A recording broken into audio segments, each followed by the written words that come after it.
Okay, guys, we will talk about the Super Bowl in just a minute, but in the meantime, I was just highlighting that they really in MLB The Show 17 really gave a lot of love to Ken Griffey Jr. and Jose Altuve, and his card, he was just faster. He was 93 speed compared to 78 this year, and also I don't know, when you see this. I actually wait till you see Jose Altuve perform in this little mini game that I use with Charlie Morton versus the Seattle Mariners. Anecdotally, I think the biggest mistake that the Astros made, besides the cheating scandal, is actually the fact that they traded Charlie Morton. And I know he was a health risk, but he ended up having his best year ever after they traded him. And it wasn't because he went to Tampa Bay. It's just he's a good pitcher. He was lights out. You guys remember I made a video about him with that slider working inside out. He's just an amazing, amazing pitcher. And look at that first swing. I highlighted this moment. It was kind of interesting because you're going to see here in a minute what happens. I'm going to do the replay, and it's kind of odd what happens here. Just take a look at this. Just give it a second. But the whole point of this video is, with the show, they just make it better and better. It's not like any of them were really, really bad games. It's just they make them better and better. There was a lot of complaints about 18. That's why I never bought 18. And now we're going to get into the nitty gritty of why I replayed it and everything like that. So let's look at this for just a second. And I thought it was really odd, but here's George Springer's home run in Safeco Field. Always giving you guys a little downtown view. The baseball parks just get it right. All right, now let's look at this real quick. It bounces off his head into his hand. Do they really do that in this game? It's so weird. And look at that guy in the background. It's so funny. That guy with the burgundy shirt has his hands on his cheeks right there in the upper right. These animations are so cool. Anyway, I thought it'd be funny to highlight that. So a Seattle fan actually caught George Springer's home run by letting it bounce off his head into his hand. Look at that guy up in the upper right still. Now he crossed his arms. I don't know. I just think little things like that are funny. It's kind of cool that this game... Oh, there's a look at the bullpens. There's actually... I believe that left one will be the Astros. It will be the out-of-town bullpen. And the right one should be the in-town bullpen, or the Mariners bullpen. Anyway, I thought it was super cool just to look at that. I think that the one thing, they made some of the menus just a little bit better with MLB The Show 19, so sorry about this little delay here. I'm applying a few of the changes to make sure I get the hitting view and everything right. Still adjusting things right here. Just takes a second. I really want to get it in from directional. I want to get it into zone. And I think directional, when you're in dynamic or rookie mode, it's actually better because it just does it all for you. But with zone, you have to place it yourself. Okay, there's Bregman. I'm wearing the old uniforms today. I should have cut this all out. I didn't really want to do any edits. I just thought it'd be cool just for you guys to see it play out in real live time. A couple of cool things are going to happen. Number one, you're going to see the love that this game gives Altuve. And number two is they go to this really cool split or shot of Pike Place Market. And they actually show people shopping over there for like produce or flowers or something like that. It's kind of cool.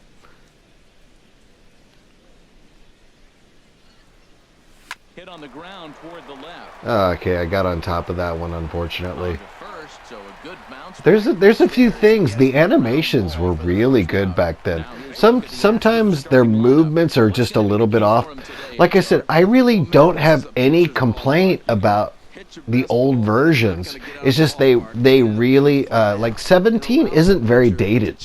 MLB The Show is not dated. You have to go back to is it 14 or 15? I think you have to go back to 14. Once you hit 15, you're okay.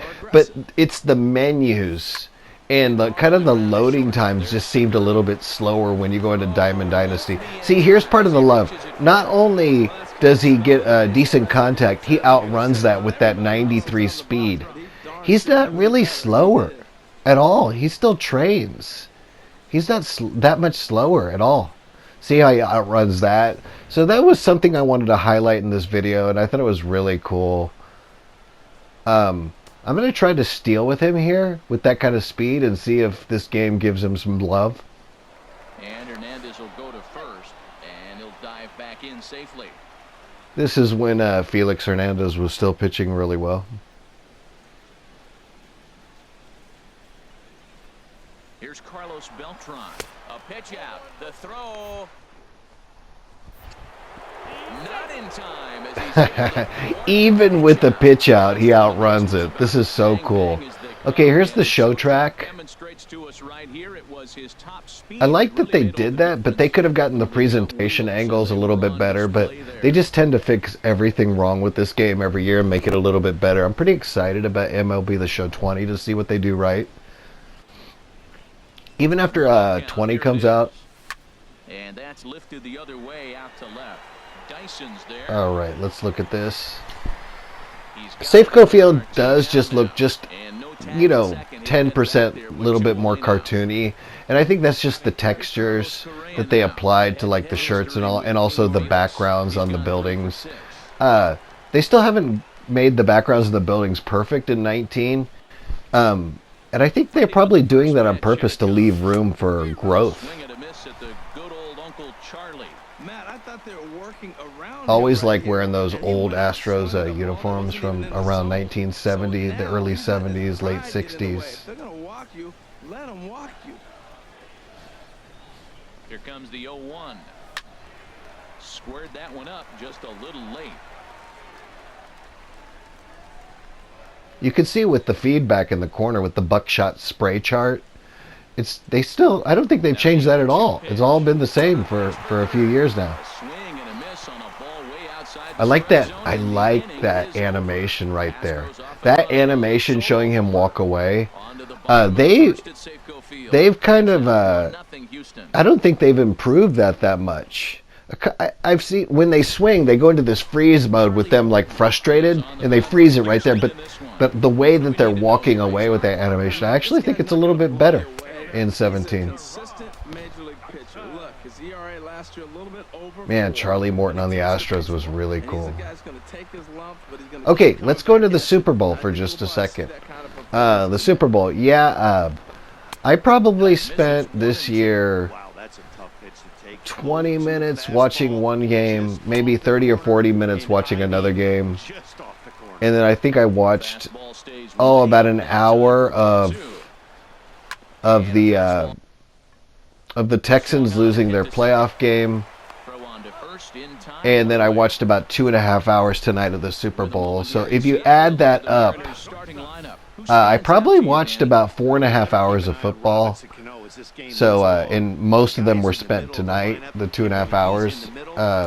So I didn't really put any investment. I don't really have a deep interest in football.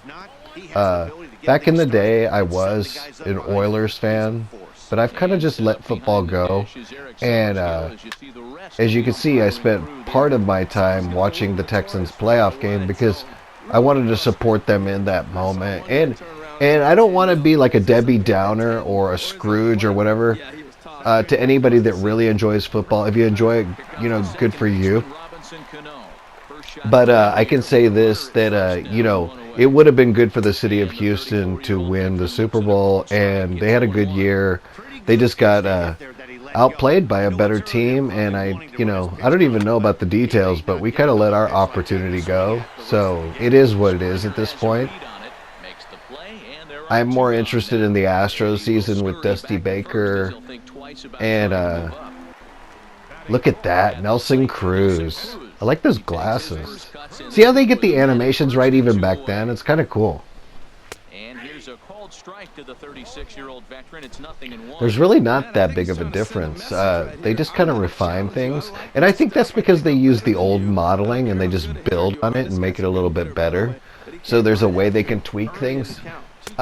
No matter, even if they look at that right there, that animation right there, the whole Nelson Cruz at bat was absolutely perfect. They were spot on about that animation. Stepping in is Josh Reddick. He'll be the first to greet Felix. It's so cool to Hernandez have the start Mariners in inning. our division. We get to go up there 9 or 10 times a year, depending on the And year. the first pitch of the inning Once here, this is again, down and in for everybody a in your ball. division, It's you play. 1-0. Excuse me. You play 19 times a year, 10 at home and 9 away, or 9 at home and 10 away, depending on the year. Last year, for example, we played the Angels, I believe, 10 times at home and 7 times away in Anaheim, and then 2 times in the Mexico series. I believe 2 or 3 times, but I think 2 times in the Mexico series. Takes this the other way to right. Haniger back in front. Nice catch by Mitch Haniger. And there are 2 gone. He got that one. I don't follow the Mariners, He but just didn't have the right launch angle to carry that's over the Ichiro's old outfielder's spot head. right there in right Small field. difference where the ball I'm kind hit of the bat, surprised but that it made all Ichiro, the with his difference. speed and Ryan arm, McCann is in with 2 away now as I he think it was looks at because a he's a ball, strike left-hander. 1. 2 I out, nobody think on. just because he threw right and batted left. But yeah, he was a right fielder. Off the plate But and with in, his speed it's a and arm, he ball could have and been a strike. center Boy, fielder. that's a great breaking ball right there. That's a tough pitch to lay off when that ball's coming in. The Mariners actually have a really good team. On one side of And he swings on top you know, of one here and with chops it Malik foul Smith right at and home D. plate. Gordon. I'm not sure all their current lineup. I should study it a little bit more. And I'm not the Google king to act like I know everything by 2-2 memory. now with 2 away But and with the base is Dan empty. Vogelback, Mitch Haniger, D. Gordon, Malik Smith, they have a really good, solid-looking team, and I enjoy everything about them. I do think there's potential there. Is it? I would consider them, a middle of the pack team. They're definitely not a bad team. They are definitely not a bad team.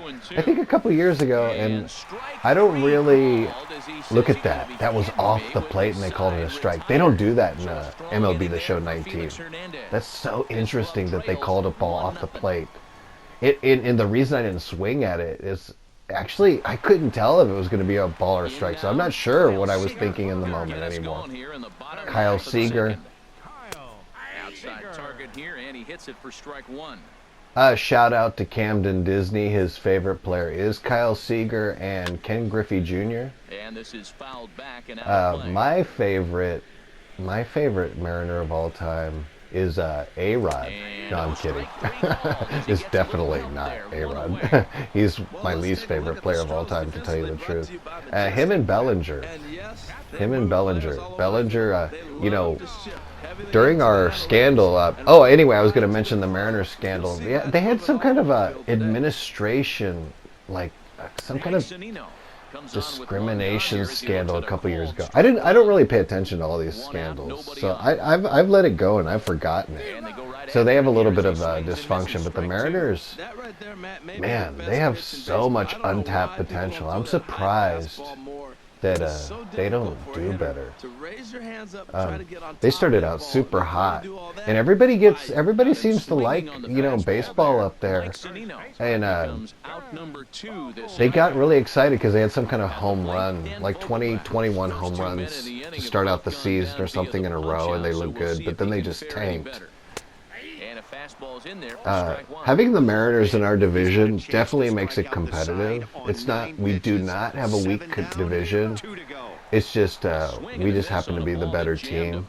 I want to see the Angels do better, but if you think about the Angels, having potential and the Mariners having potential and the A's tapping into all of their potential, I mean, it's not an easy division at all. So, the Rangers aren't really a joke, until recently also. So, there it is. There's Pike Place Market right there. Man, they got the colors just right there on that photograph. I wonder if he used some kind of sepia tone or made it a little bit more yellow hue. Now the pitch. There we go. Toward right center. Martin is right there, 1 down. Jumped all over That was first Norieoki, baseman, wasn't and it? he didn't miss it.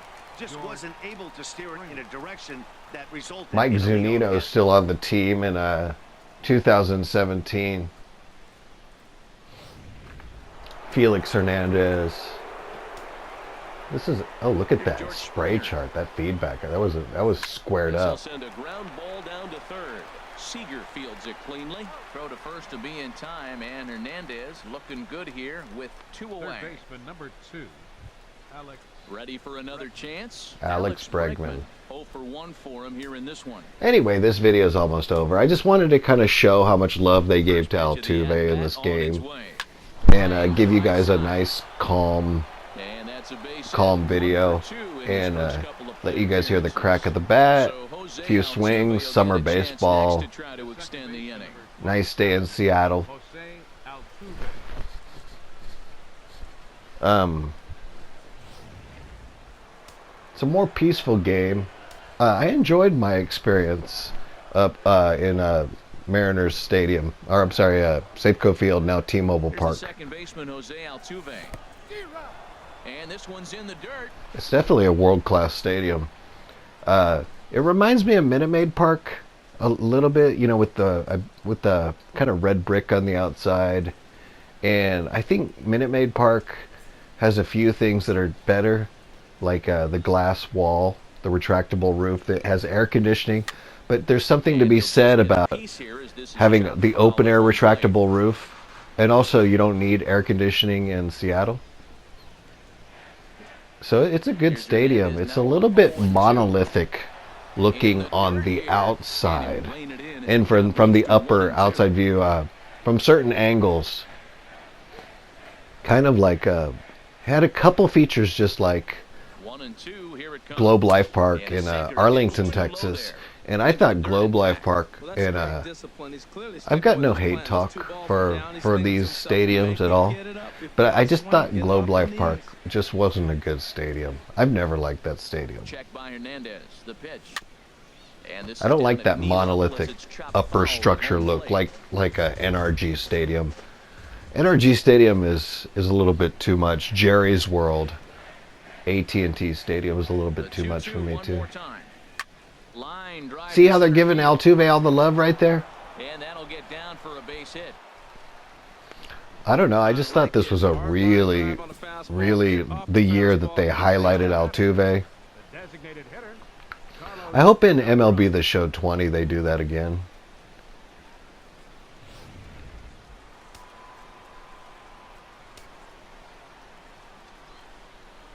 Anyway, this video is almost over, but I just wanted to you know, share a nice summer day of calm baseball with you. And by the way, when I was watching the Super Bowl, I kind of tuned in and out, and I was messing around with the MLB The Show during the game. I wasn't really tuned in. I didn't have anything planned or anything for the Super Bowl. Actually, I tuned in about an hour late because I thought it started later than it did, or yeah, I thought it started later than it did. And so when it started like an hour or two earlier than I thought, I spoke with a friend of mine, and I just didn't really pay attention to all of that. So anyway, I thought overall it was kind of a boring game. I didn't see any highlights. And I have this weird conspiracy theory, or not weird, but quirky, that the game is controlled by the referees' decisions. So I found it to be a little bit awkward. Awkward to watch football. It's like they say the NFL is rigged.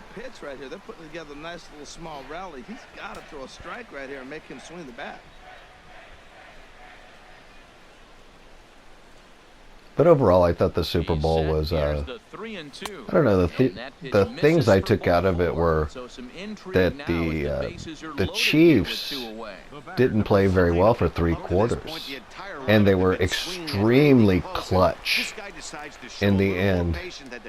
And then I took that the 49ers had the better overall team and looked solid throughout it, but had they didn't have any clutch DNA at the end. It was like a tale of two cities with that game. It was really interesting to watch the collapse of a team that looked solid for most of it, and not take advantage of the situation at hand at all. Anyway, that's my video. Altuve gets all the love. Hopefully you guys like this calm version, and take care.